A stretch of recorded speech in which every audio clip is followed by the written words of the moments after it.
Hello friend, मैं शुभम आर्या स्वागत करता हूं आपके ही अपने YouTube channel SK foundation tutorial में। फ्रेंड, आज के इस वीडियो लेक्चर में हम लोग देखने जा रहे हैं क्लास 10th का मोस्ट वीवीआई वस्तुनिष्ठ प्रश्न। और ये प्रश्न जो होगा हमारे एसएसटी के अंदर आने वाले सब्जेक्ट हिस्ट्री से होगा, ठीक ना। हिस्ट्री में आज तक बिहार बोर्ड जितने भी वस्तुनिष्ठ प्रश्न को पूछा है वो हम आज की इस क्लास में करने वाले हैं।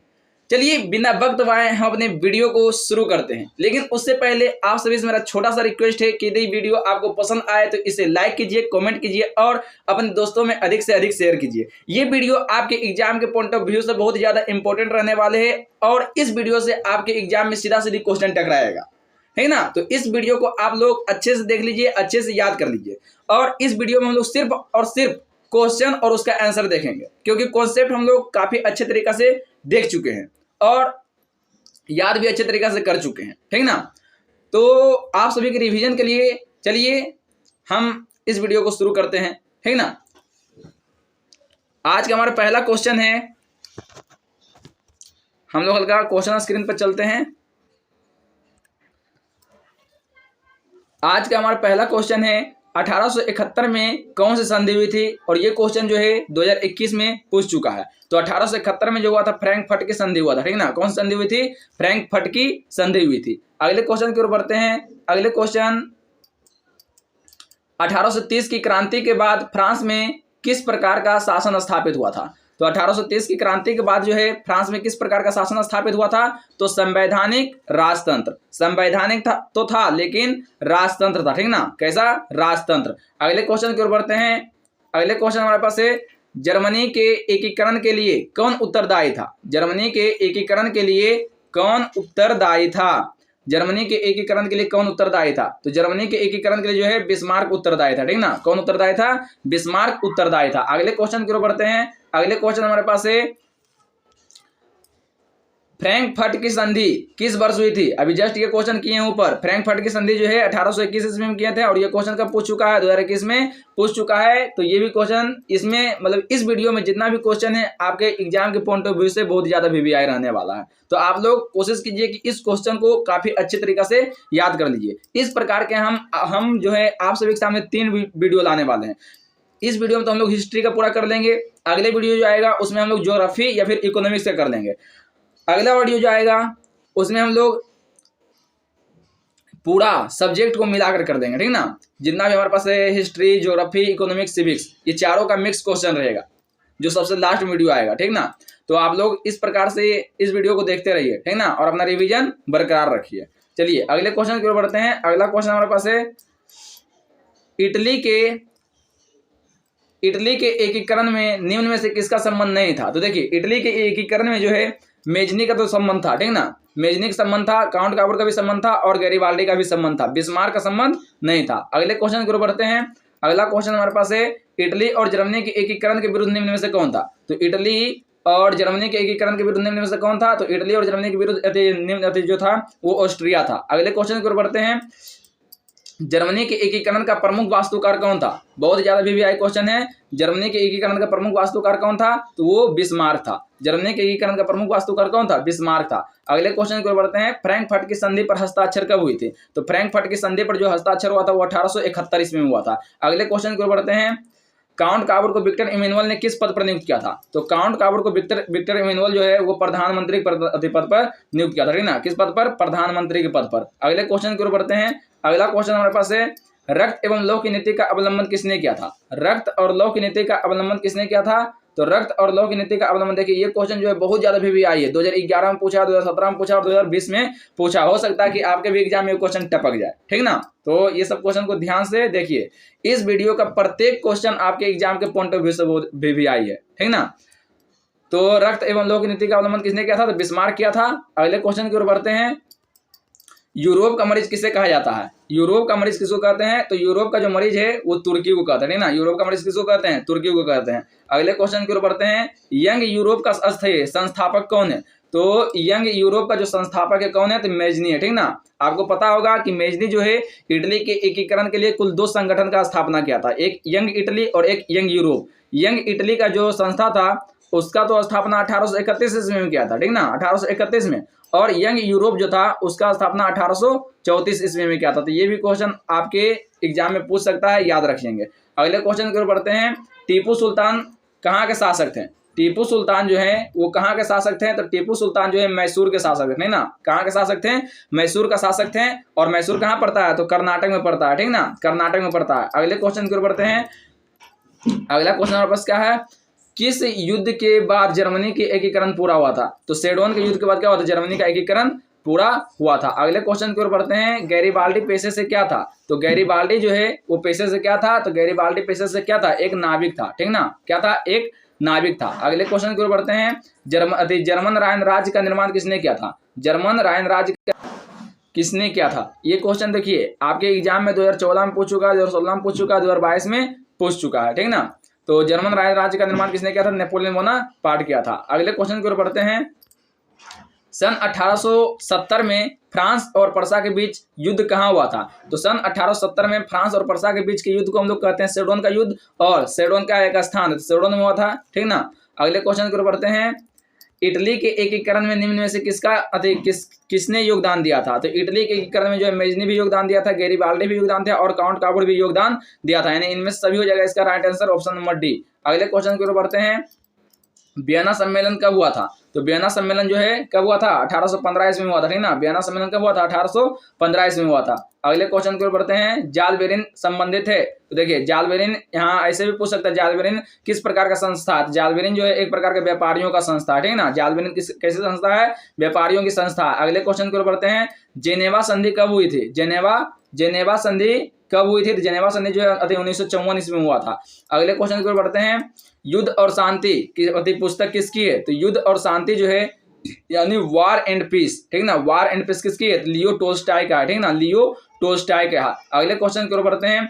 कार्ल मार्क्स की पुस्तक का नाम क्या आता है? कार्ल मार्क्स की पुस्तक का नाम जो है वो दास कैपिटल है, ठीक ना, दास कैपिटल है। अगले क्वेश्चन की ओर बढ़ते हैं।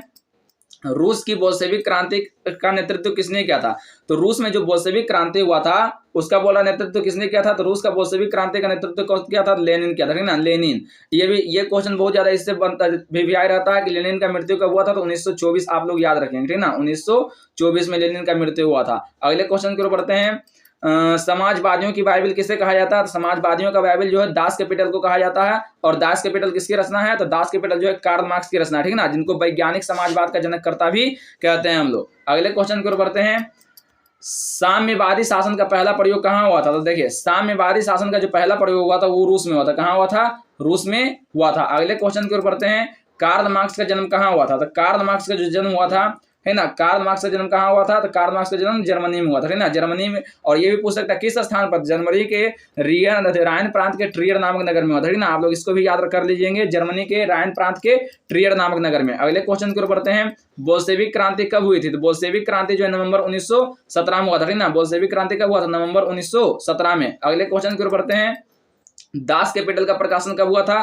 तो दास कैपिटल जो कि कार्ल मार्क्स के द्वारा लिखा गया पुस्तक है, दास कैपिटल का प्रकाशन कब हुआ था? तो 1867 ईस्वी में हुआ था। अगले क्वेश्चन की ओर बढ़ते हैं। वार एंड पीस किसकी रचना है? ये क्वेश्चन अभी जस्ट पीछे करवा चुके हैं। जो क्वेश्चन रिपीट होता है समझिए आपके एग्जाम के पॉइंट ऑफ व्यू से बहुत ज्यादा वीवीआई है। ऐसे तो इस वीडियो का प्रत्येक क्वेश्चन आपके एग्जाम के पॉइंट ऑफ व्यू से वीवीआई है, लेकिन इसमें जिस पे हम ज्यादा इसमें किए हैं वो समझिए और मोस्ट वीवीआई है, ठीक। बोल रहा वार एंड पीस किसकी रचना है? तो वार एंड पीस जो है लियो टोल्स्टॉय की रचना है, ठीक ना, किसकी रचना है? लियो टोल्स्टॉय की रचना है। अगले क्वेश्चन की ओर बढ़ते हैं। अगला क्वेश्चन हमारे पास है कि मार्क्स ने 1867 ईस्वी में किस पुस्तक की रचना की जिसे समाजवादियों का बाइबल कहा जाता है? देखिए वही क्वेश्चन है लेकिन इसको घुमा के पूछा है। दास कैपिटल ही हो जाएगा इसका राइट आंसर। अगला क्वेश्चन है। ब्रेस्ट लिटोवस्क की संधि किन देशों के बीच हुई थी? देखिए ब्रेस्ट लिटोवस्क की जो संधि हुई थी वो रूस और जर्मनी के बीच हुआ था, जिसमें रूस जो है अपना एक चौथाई भूभाग क्या हुआ था? गंवाना पड़ा था, ठीक ना। अगले क्वेश्चन की ओर बढ़ते हैं। निम्नलिखित में से किसे साम्यवाद के संस्थापक के रूप में माना जाता है? देखिए साम्यवाद के संस्थापक के रूप में जो है कार्ल मार्क्स को हम लोग मानते हैं। अगले क्वेश्चन की ओर बढ़ते हैं। साम्यवादी घोषणा पत्र के लेखक कौन थे? तो साम्यवादी घोषणा पत्र के लेखक जो थे वो कार्ल मार्क्स और एंगल्स थे, ठीक ना, कार्ल मार्क्स और एंगल्स थे, कार्ल मार्क्स और एंगल्स थे। अगले क्वेश्चन की ओर बढ़ते हैं। रूस में कृषक दास प्रथा का अंत कब हुआ? रूस में कृषक दास प्रथा का अंत कब हुआ था? 1861 ईस्वी में हुआ था, लेकिन फिर भी वहां के किसानों की स्थिति नहीं सुधरी थी। अगले क्वेश्चन की ओर बढ़ते हैं। रूस में जार का क्या अर्थ होता है? रूस में जार का अर्थ क्या होता है? तो रूस में जार का अर्थ होता है रूस का सम्राट। रूस में जार का अर्थ क्या होता है? रूस का सम्राट होता है। अगले क्वेश्चन की ओर बढ़ते हैं। रॉबर्ट ओवन कहाँ का निवासी था? रॉबर्ट ओवन ब्रिटेन का निवासी था, ठीक ना, जिन्होंने कपड़े मिल की स्थापना कर वहां के बहुत सारे मजदूरों को क्या दिए थे? रोजगार दिए थे, ठीक ना। अगले क्वेश्चन की ओर बढ़ते हैं। हिंद चीन में कोलोन किन्हें कहा जाता है? तो हिंद चीन में जो फ्रांसीसी बस गए थे उन्हें को क्या कहते थे? हम लोग कोलोन कहते थे, ठीक ना। क्या कहते थे? कोलोन कहते थे। अगले क्वेश्चन की ओर बढ़ते हैं। हिंद चीन पहुंचने वाला प्रथम व्यापारी कौन थे? देख लीजिए ये क्वेश्चन कब कब पूछा है? 2016 में पूछा है, 2018 में पूछा है, 2020 में पूछा है और 2022 में पूछा है। तो हो सकता है आपके भी एग्जाम में कहीं ना टपक जाए, ठीक ना। हिंद चीन पहुंचने वाले प्रथम व्यापारी कौन थे? तो पुर्तगाल था, ठीक ना। कौन था? पुर्तगाली। अगले क्वेश्चन की ओर बढ़ते हैं। अंकोर वाट का मंदिर कहाँ स्थित है? तो अंकोर वाट का मंदिर कहाँ स्थित है? तो कंबोडिया में स्थित है। और ये क्वेश्चन देखिए कितना बार रिपीट किया है, ठीक ना। ये क्वेश्चन 2012, 2015, 2019, 2022 में पूछा है। और ये भी पूछ सकता है कि अंकोर वाट के मंदिर का निर्माण किसने किया था? तो अंकोर वाट के मंदिर का निर्माण जो करवाया था वो सूर्य वर्मा द्वितीय करवाए थे, ठीक ना। कौन करवाए थे? सूर्य वर्मा द्वितीय करवाए थे। नेक्स्ट क्वेश्चन की ओर बढ़ते हैं। अंकोर वाट के लो आ गया ये क्वेश्चन, अभी जो हम लोग बोल रहे थे। अंकोर वाट के मंदिर का निर्माण किस शासक के द्वारा करवाया गया? सूर्य वर्मा द्वितीय के द्वारा करवाया गया था। नेक्स्ट क्वेश्चन की ओर बढ़ते हैं। मार्च 1946 में फ्रांस एवं वियतनाम के बीच मार्च 1946 में फ्रांस एवं वियतनाम के बीच होने वाला समझौता किस नाम से जाना जाता था, ठीक ना। तो इनमें से होने वाला समझौता जो है वो हनोई समझौता के नाम से जाना जाता था, लेकिन इसमें हनोई समझौता है ही नहीं। तो इसका राइट आंसर क्या आ जाएगा? ऑप्शन नंबर डी इसका राइट आंसर हो जाएगा, ठीक ना। इनमें से कोई नहीं। नेक्स्ट क्वेश्चन की ओर बढ़ते हैं। The history of the loss of Vietnam किसकी पुस्तक है? तो the history of the loss of Vietnam फान बोई चाओ का पुस्तक है। किसका पुस्तक है? फान बोई चाओ का पुस्तक है। नेक्स्ट क्वेश्चन की ओर बढ़ते हैं। उत्तरी एवं दक्षिणी वियतनाम का एकीकरण कब हुआ था? तो उत्तरी एवं दक्षिणी वियतनाम का एकीकरण जो है 1975 ईस्वी में हुआ था, ना। कब हुआ था? 1975 ईस्वी में हुआ था। 1975 ईस्वी में हुआ था। यदि आप लोग को ये पीडीएफ चाहिए, ठीक ना, तो आप लोग जो है हमारे टेलीग्राम चैनल को भी ज्वाइन कर सकते हैं। टेलीग्राम चैनल का नाम है, जो आपके यूट्यूब चैनल का नाम है, एसके फाउंडेशन ट्यूटोरियल। यदि आपको यह वीडियो पसंद आ रहा है तो इसे लाइक कीजिए, कमेंट कीजिए और अपने दोस्तों में अधिक से अधिक शेयर कीजिए, ताकि आपके दोस्त भी इस वीडियो का लाभ उठा सके। चलिए नेक्स्ट क्वेश्चन की ओर बढ़ते हैं। कंबोडिया की राजधानी कहाँ है? तो कंबोडिया की राजधानी कहाँ है? तो कंबोडिया की राजधानी जो है वो नोम पेन है, ठीक ना। नोम पेन ये क्वेश्चन 2022 में पूछ चुका है, ठीक ना, 2022 में। अगले क्वेश्चन की ओर बढ़ते हैं। वियतनाम का एकीकरण कब हुआ था? तो वियतनाम का एकीकरण, ये तो क्वेश्चन अभी शायद पीछे किए थे, 1975 में हुआ था। अगले क्वेश्चन की ओर बढ़ते हैं। सिंगापुर कब आजाद हुआ था? देखिए ये क्वेश्चन आपके लिए न्यू है, ठीक ना। ये क्वेश्चन 2022 में पूछा है। सिंगापुर कब आजाद हुआ था? तो 1965 ईस्वी में आजाद हुआ था। नेक्स्ट क्वेश्चन क्या है? अखिल भारतीय ट्रेड यूनियन कांग्रेस की स्थापना कब हुई थी? तो अखिल भारतीय ट्रेड यूनियन कांग्रेस पूछेगा तो 1920 में, लेकिन अगर जो पूछेगा भारतीय राष्ट्रीय कांग्रेस की स्थापना कब हुई थी, तो वो हुआ था 1885 ईस्वी में हुआ था, ना, 1885 ईस्वी में। अगले क्वेश्चन की ओर बढ़ते हैं। नमक कानून तोड़ने के लिए गांधी जी ने कौन सा स्थान चुना है? तो नमक कानून को तोड़ने के लिए गांधी जी दांडी को चुने थे, ठीक ना, दांडी को चुने थे। अगले क्वेश्चन की ओर बढ़ते हैं। किस घटना के विरोध में महात्मा गांधी ने अपनी केसर-ए-हिंद की उपाधि त्याग दी थी, ठीक ना। जलियांवाला बाग हत्याकांड जब हुआ था तो महात्मा गांधी क्या किए थे? अपने केसर-ए-हिंद की उपाधि त्याग दिए थे। जलियांवाला बाग हत्याकांड कब हुआ था? ये लोग आप जो है इसको कमेंट बॉक्स में मतलब भर दीजिएगा, ठीक ना। जलियांवाला बाग हत्याकांड घटना कब घटी थी? आप लोग जरूर कोशिश कीजिएंगे कमेंट बॉक्स में इसका आंसर दें, ठीक ना। अगले क्वेश्चन की ओर बढ़ते हैं। सविनय अवज्ञा आंदोलन की शुरुआत किस यात्रा से हुई थी? तो सविनय अवज्ञा आंदोलन की जो शुरुआत हुई थी दांडी मार्च हुआ था, या फिर दांडी यात्रा भी इसको हम लोग क्या कहते हैं, ठीक। नेक्स्ट क्वेश्चन की ओर बढ़ते हैं। भारत छोड़ो आंदोलन का प्रसिद्ध नारा क्या था? तो भारत छोड़ो आंदोलन का जो प्रसिद्ध नारा था वो था करो या मरो। क्या था? करो या मरो, जो कि कब हुआ था? तो 1942 में हुआ था, ठीक ना। कब हुआ था? 1942 में हुआ था। नेक्स्ट क्वेश्चन की ओर बढ़ते हैं। भारतीय राष्ट्रीय कांग्रेस की स्थापना कब हुई थी? देखिए ये क्वेश्चन अभी बताए हैं मुंह से, है ना। भारतीय राष्ट्रीय कांग्रेस की स्थापना कब हुई थी? 1885 ईस्वी में हुआ था, ठीक ना। लेकिन वही बोलेगा ट्रेड यूनियन भारतीय राष्ट्रीय कांग्रेस की स्थापना कब हुई थी? ट्रेड यूनियन जहां भी देख लीजिए आगे में कब क्या बोल दीजिएगा? 1920 में, ठीक ना। कब? 1920 में। अगले क्वेश्चन की ओर बढ़ते हैं। गांधी जी ने भारत में सत्याग्रह का पहला प्रयोग कहाँ किया था? अगर जो देखिए गांधी जी जो बोल रहे हैं भारत में सत्याग्रह का पहला प्रयोग किए थे चंपारण में, लेकिन पूरा विश्व में जो है गांधी जी सत्याग्रह का पहला प्रयोग किए थे दक्षिण अफ्रीका में। अगर जो भारत बोल देंगे तो यहाँ पर क्या है भारत, तो भारत अगर जो बोल दिए तो भारत में सबसे पहला सत्याग्रह प्रयोग किए थे वो चंपारण में किए थे। कब किए थे? तो 1917 ईस्वी में किए थे, ठीक ना। कब किए थे? 1917 ईस्वी में किए थे। लेकिन पूरा विश्व में अगर जो बोलेंगे तो वो दक्षिण अफ्रीका में किए थे, ठीक ना, दक्षिण अफ्रीका में। अगले क्वेश्चन की ओर बढ़ते हैं। चौरी चौरा कांड के बाद गांधी जी ने निम्नलिखित में किस आंदोलन को बंद कर दिए थे? तो चौरी चौरा कांड के बाद जो है गांधी जी वो असहयोग आंदोलन को बंद कर दिए थे। चौरी चौरा कांड कब हुआ था? तो 5 फरवरी 1922 को हुआ था, ठीक ना। और ये कहाँ हुआ था? तो उत्तर प्रदेश में, उत्तर प्रदेश के गोरखपुर में एक स्थान है चौरी चौरा, वहीं पर हुआ था ये कांड, ठीक ना, जिसमें भारतीयों ने 22 पुलिसकर्मियों क्या किया था? मतलब कि जिंदा जला दिया था, एक प्रकार से हम लोग बोल सकते हैं, ठीक। अगले क्वेश्चन की ओर बढ़ते हैं। तिनकठिया प्रणाली किन पर लागू थी? तिनकठिया प्रणाली जो है किसानों पर लागू थी, किस लिए? तो नील की खेती के लिए, ठीक ना, नील की खेती के लिए, नील की खेती के लिए, नील की खेती के लिए। अगले क्वेश्चन की ओर बढ़ते हैं। जलियांवाला बाग हत्याकांड की जांच के लिए सरकार ने किस समिति का गठन किया था? तो जलियांवाला बाग हत्याकांड के लिए सरकार जो है हंटर समिति का गठन किया था, ठीक ना, हंटर समिति का। जलियांवाला बाग में यदि आपको बताते तो लगभग 1600 आदमी का क्या हुआ था? मृत्यु हुआ था। लेकिन हंटर समिति के दौरान मात्र 1000 व्यक्ति का मरने का ही बात कहा गया था, ठीक ना, जलियांवाला बाग हत्याकांड में। अगले क्वेश्चन की ओर बढ़ते हैं। राष्ट्रीय स्वयंसेवक संघ की स्थापना कब और किसने की? राष्ट्रीय स्वयंसेवक संघ की स्थापना जो है कब और किसने किया था? तो वो 1925 ईस्वी में किए थे। और कब किए थे? तो केवी हेड गेवार किए थे, ठीक ना, केवी हेड गेवार। ये क्वेश्चन 2012, 2018 में पूछ चुका और 2020 में 3 साल। अगले क्वेश्चन की ओर बढ़ते हैं। भारतीय राष्ट्रीय कांग्रेस के पहले अध्यक्ष कौन थे? तो भारतीय राष्ट्रीय कांग्रेस के प्रथम अध्यक्ष जो थे वो भूमेश चंद्र बनर्जी थे। भूमेश चंद्र बनर्जी यहाँ होना चाहिए, ठीक ना, यहाँ का मिसप्रिंट हो गया। भूमेश चंद्र बनर्जी आप लोग कर लीजिएंगे, जिनको हम लोग अति शॉर्ट में WC बनर्जी भी कहते हैं, ठीक ना, WC बनर्जी, WC बनर्जी। अगले क्वेश्चन की ओर बढ़ते हैं।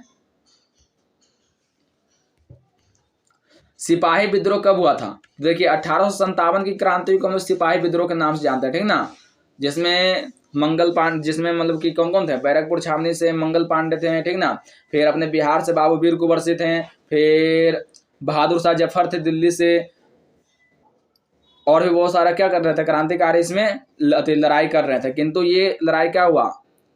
वो सफल रहा। अगले क्वेश्चन की ओर बढ़ते हैं। फूट डालो और राज करो की नीति किसने अपनाई थी? तो फूट डालो और राज करो की नीति अंग्रेजों ने अपनाई थी। अगले क्वेश्चन की ओर बढ़ते हैं। जलियांवाला बाग हत्याकांड कब हुआ? लो, आपको जो क्वेश्चन बोले थे कमेंट बॉक्स में करने के लिए वो क्वेश्चन आ गया 13 अप्रैल 1919 में, लेकिन फिर भी आप लोग अपना रिवाइज कर लीजिएंगे कमेंट बॉक्स में डालकर, ठीक ना। अगले क्वेश्चन की ओर बढ़ते हैं। वेदों की ओर लौटो नारा किसने दिया था? तो वेदों की ओर लौटो स्वामी दयानंद सरस्वती। अगला क्वेश्चन है। ब्रह्म समाज की स्थापना किसने की थी? तो ब्रह्म समाज की स्थापना जो है वो राजा राम मोहन राय किए थे, ठीक ना। ब्रह्म समाज की स्थापना किसने किया था? राजा राम मोहन राय। गांधी जी ने साबरमती आश्रम की स्थापना किस वर्ष किए थे? तो गांधी जी जो है साबरमती आश्रम की स्थापना वो 1915 में किया था, ठीक ना, 1915 ईस्वी में किया था साबरमती आश्रम की स्थापना। अगला क्वेश्चन है। असहयोग आंदोलन का प्रस्ताव कांग्रेस के किस अधिवेशन में पारित हुआ? असहयोग आंदोलन का जो प्रस्ताव है वो कांग्रेस के किस अधिवेशन में पारित हुआ? तो सितंबर 1920 कलकत्ता अधिवेशन में। अगले क्वेश्चन की ओर बढ़ते हैं। आप लोग बताइए कमेंट में लखनऊ अधिवेशन कब हुआ था, ठीक ना, लखनऊ अधिवेशन कब हुआ था आप लोग को ये कमेंट में बताना है। अगले क्वेश्चन की ओर बढ़ते हैं। पूर्ण स्वराज की मांग का प्रस्ताव, पूर्ण स्वराज की मांग का प्रस्ताव, पूर्ण स्वराज की मांग का प्रस्ताव कांग्रेस के किस वार्षिक अधिवेशन में पारित हुआ था? तो ये 1929 के लाहौर अधिवेशन में पारित हुआ था, ठीक ना। अगले क्वेश्चन की ओर बढ़ते हैं। वल्लभ भाई पटेल को सरदार की उपाधि किस किसान आंदोलन के दौरान दी गई? वल्लभ भाई पटेल को सरदार की उपाधि किस किसान आंदोलन के दौरान दी गई थी? तो बारदोली सत्याग्रह के दौरान, ठीक ना, बारदोली सत्याग्रह के दौरान दिया गया था।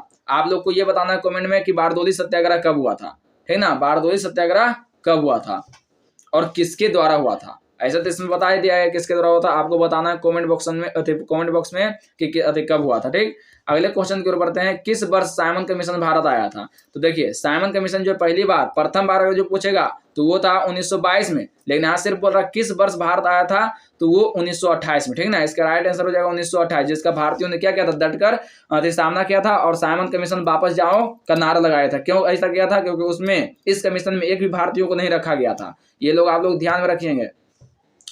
अगला क्वेश्चन हमारे पास है कि अखिल भारतीय किसान सभा का गठन किस वर्ष हुआ था? अखिल भारतीय किसान सभा का गठन किस वर्ष हुआ था? तो 1936 में हुआ था, 1936 में। मात्र हम लोग 19 मिनट में मात्र हम लोग 70 क्वेश्चन का रिवीजन कर लिए, मात्र 19 मिनट में 70 क्वेश्चन का रिवीजन किए, ठीक ना। अगर जो आपको ये पीडीएफ चाहिए तो आप लोग हमारे टेलीग्राम चैनल से जरूर ज्वाइन कर लीजिए, क्योंकि वहां पर फ्री में पूरा अधिक पीडीएफ मिलता है। उसके लिए कोई भी फी आप लोग को देना नहीं होगा, पूरा फ्री में पीडीएफ, ताकि आप लोग कहीं भी रहे तो आप लोग अपने मोबाइल से पीडीएफ खोल कर क्या कर सकें, उसको रिवीजन कर सकें। अगले क्वेश्चन की ओर बढ़ते हैं। चलिए,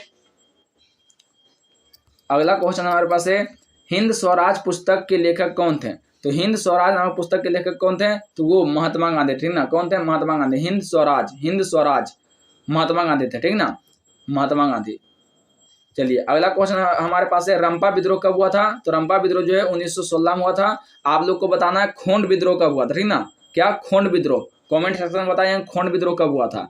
अगले क्वेश्चन की ओर बढ़ते हैं। दिसंबर 1929 में किस नदी के तट पर नेहरू जी द्वारा तिरंगा फहराया गया था? तो ये रावी नदी के तट पर, ठीक ना, रावी नदी के तट पर, करीब रात में 12 बजे के आसपास में, ठीक। अगले क्वेश्चन की ओर बढ़ते हैं। क्रांतिकारी नेता सूर्य सेन का उपनाम क्या था? क्रांतिकारी नेता सूर्य सेन का उपनाम क्या था? तो मास्टर द था, ठीक ना। क्या था? Master the. अगले क्वेश्चन की ओर बढ़ते हैं। किस कानून के विरोध में जलियांवाला बाग में सभा का आयोजन हुआ था? किस कानून के विरोध में जलियांवाला बाग में सभा का आयोजन हुआ था? तो रोलेट एक्ट आप लोग को याद होना चाहिए। 1919 ईस्वी में सिडनी रोलेट के द्वारा किया गया था, ठीक ना, रोलेट एक्ट लागू। आप लोग को कमेंट सेक्शन में बताना है कि गांधी जी द्वारा रोलेट एक्ट कानून को किस नाम से पुकारा गया, ठीक ना। गांधी जी के द्वारा रोलेट एक्ट कानून को किस नाम से पुकारा गया। अगले क्वेश्चन की ओर बढ़ते हैं। किनके अनुरोध पर महात्मा गांधी चंपारण आए थे? तो किनके अनुरोध पर महात्मा गांधी चंपारण आए थे? तो राजकुमार शुक्ल के अनुरोध पर, ठीक ना, राजकुमार शुक्ल के अनुरोध पर। अगले क्वेश्चन की ओर बढ़ते हैं। भारत आने वाले प्रथम व्यापारी कौन थे? तो पुर्तगाली थे, ठीक ना। भारत आने वाले प्रथम व्यापारी कौन थे? पुर्तगाल, यानी वास्को डी गामा कहाँ के थे? पुर्तगाल का थे। तो वास्को डी गामा भारत सबसे पहले आए थे। अगले क्वेश्चन की ओर बढ़ते हैं। भारतीय कम्युनिस्ट पार्टी की स्थापना कब हुई थी? तो भारतीय कम्युनिस्ट पार्टी की स्थापना 1925 ईस्वी में हुई थी, ठीक ना। कब हुई थी? 1925 ईस्वी में हुआ था। अगले क्वेश्चन की ओर बढ़ते हैं। सविनय अवज्ञा आंदोलन के समय भारत का वायसराय कौन था? तो लॉर्ड इरविन था, ठीक ना। कौन था? Lord Irwin. अगले क्वेश्चन की ओर बढ़ते हैं। चौरी चौरा कांड कब हुआ था? तो 5 फरवरी 1922 को बताए थे। चौरी चौरा कांड 5 फरवरी 1922 को, ठीक। अगले क्वेश्चन की ओर बढ़ते हैं। किन्हें सीमांत गांधी के नाम से जानते हैं? तो सीमांत गांधी के नाम से किनको हम लोग जानते हैं? तो खान अब्दुल गफार खान को, ठीक ना, खान अब्दुल गफार खान को हम लोग जानते हैं सीमांत गांधी के नाम से। अगला क्वेश्चन हमारे पास है। मोपला विद्रोह कहाँ हुआ था? मोपला विद्रोह कहाँ हुआ था? तो केरल, ठीक ना, कालीकट बंदरगाह मोपला विद्रोह केरल में हुआ था। आप लोग को बताना है मोपला विद्रोह कब हुआ था। अगले क्वेश्चन की ओर बढ़ते हैं। भारत में पहली सूती मिल कहाँ स्थापित की गई थी? देखिए, ये जो क्वेश्चन है 2 टाइप से पूछता है। भारत में पहली सूती मिल की स्थापना कब हुई थी, या फिर भारत में प्रथम बार सूती मिल की स्थापना कब हुई थी। बात तो दोनों क्वेश्चन लगभग सेम है, लेकिन इसका राइट आंसर कहीं देता है मुंबई तो कहीं देता है कोलकाता, ठीक ना। कहीं देता है मुंबई तो कहीं देता है कोलकाता। तो आप लोग जो है इस क्वेश्चन, अगर जो मान लीजिए क्वेश्चन आ गया एग्जाम में, तो आप लोग इस क्वेश्चन को छोड़ दीजिए, क्योंकि आपके पास कितना ऑप्शन है आपके पास बनाने के लिए 80 दे रहा है, मतलब कि 80 बनाने के लिए, और उसमें बनाना है मात्र आपको 40, ठीक। तो आपको 40 मात्र बनाना है। तो 40 में क्या कीजिएंगे, जो आपको क्वेश्चन हल्का सा भी लगे कि कंफ्यूजन में, उसको आप डायरेक्ट छोड़ सकते हैं, ठीक ना, उस क्वेश्चन को, क्योंकि आपके पास ऑप्शन कितना है मात्र बनाने का 40, ठीक ना। चलिए, ये हो गया आज की इस हिस्ट्री का महामैराथन। शायद इतना ही क्वेश्चन है, अब क्वेश्चन नहीं। यदि वीडियो आपको पसंद आया तो इसे लाइक कीजिए, ठीक ना, इसे लाइक कीजिए, कमेंट कीजिए और अपने दोस्तों में अधिक से अधिक शेयर कीजिए, ठीक ना। तब तक के लिए धन्यवाद। जय हिंद, जय भारत। इसी प्रकार के वीडियो पाने के लिए आप हमारे चैनल को सब्सक्राइब कीजिए, ठीक ना, अपने दोस्तों में शेयर कीजिए और अधिक से अधिक लाइक कीजिए। जितना हो सके अपने दोस्तों में शेयर करके, जितना हो सके लाइक कर सकते हैं आप लोग, ठीक ना, और हमारे मोटिवेट को बनाए रखिए। धन्यवाद।